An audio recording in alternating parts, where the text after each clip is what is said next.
Hello and welcome. Today we are taking a look at the Topsolid K2. Now this blaster is kind of interesting. I'm not sure why the box says Cold Fire. I couldn't actually find a website for the brand Topsolid or Cold Fire. So this is basically a much more inexpensive version of the Mark II, but it is definitely a bit different. So let's go over this thing and see how it holds up.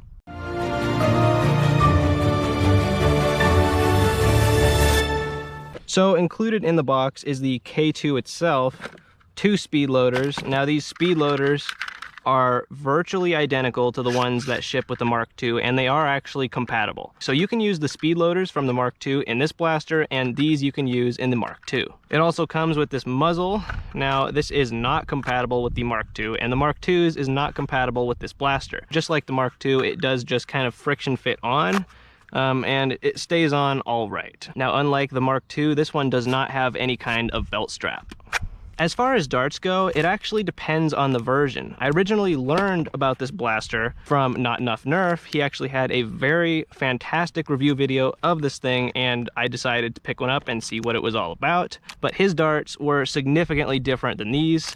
His were more similar to the Ember Dart. They were more like a true kind of replica of the Ember Dart. These ones are absolutely awful. The tips are rock solid, just the hardest plastic, and they really don't perform well. Now we also get these suction cup darts in the box, and they are much nicer than these darts as far as the fun factor goes, but they still don't perform very well. Now, as far as functionality and ergonomics, this blaster is very similar to the Mark II, but there are still some differences. First up, we do have this safety. It is a pretty bad safety. It's loose. It doesn't really stay in place very well at all. But when you push it from the left-hand side, it is locked, and when you push it from the right-hand side, you are ready to go. One of my favorite aspects of this blaster compared to the Mark II is the grip. We actually have some rubber on there, this rubber sleeve, where the Mark II has these metal plates. So I actually do like this change. It is a very comfortable grip.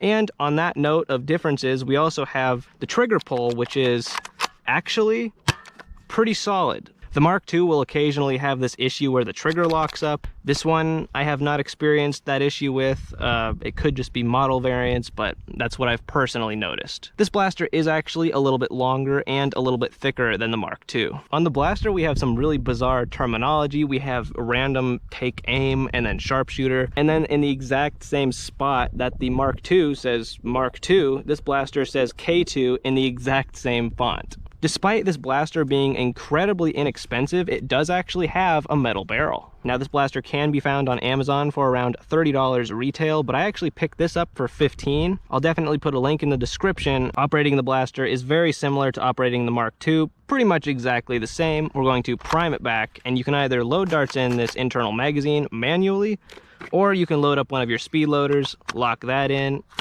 and push the darts down. After that, you just prime and repeat. What an amazing start to the firing demo. Like I said, these darts are very bad. It does work better with the genuine Ruby and Ember darts, which we're going to chronograph.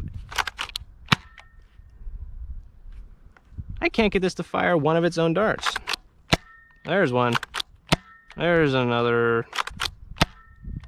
Yikes. That one was better. Yeesh. The glue is very inconsistent on these darts. I just pulled one right out of the package, and you can see the head is just basically coming off, so yick. Now let's try to put some darts over the chronograph. First, we're going to use 3 of its included standard darts, and then 3 of its included suction cup darts. That did not register. That also did not register. That did not leave the barrel. Now to the suction cup darts. 33. Did not register. 21. Yikes. So if you just bought this product and didn't have access to any other darts, that's the performance that you would get. So very, very mediocre. Now we're going to use some genuine Dart Zone Ember darts. 69. 65. 70. 83. And 58. Oh, there's one more. 74. So here's that average, definitely substantially under what the Mark II is hitting. However, it's definitely not terrible for a $15 blaster. Now we're gonna use some Dart Zone Ruby darts. 86, 88, 106, that's better, 80, 75, and 78. So those numbers were definitely slightly higher than the ones with the Ember darts, but still under what the Mark II hits. Now we're gonna use some Bamboo 2.0s.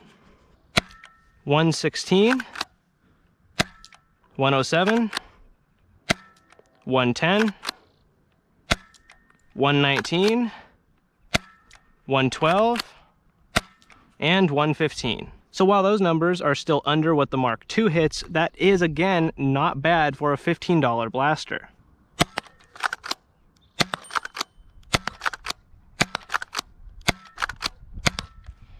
So what are my final thoughts on the Topsolid K2 pistol? So the biggest question would be, is this a good alternative to the Mark II? And to that I say yes and no. As someone who's had a lot of experience with the actual Mark II, this is definitely a cheaper feeling product. It is not as sturdy feeling. Some of the plastic does kind of flex, but it is acceptable for the price. The biggest changes I like are the rubberized grip and the trigger not having any issues. Like, the trigger always works.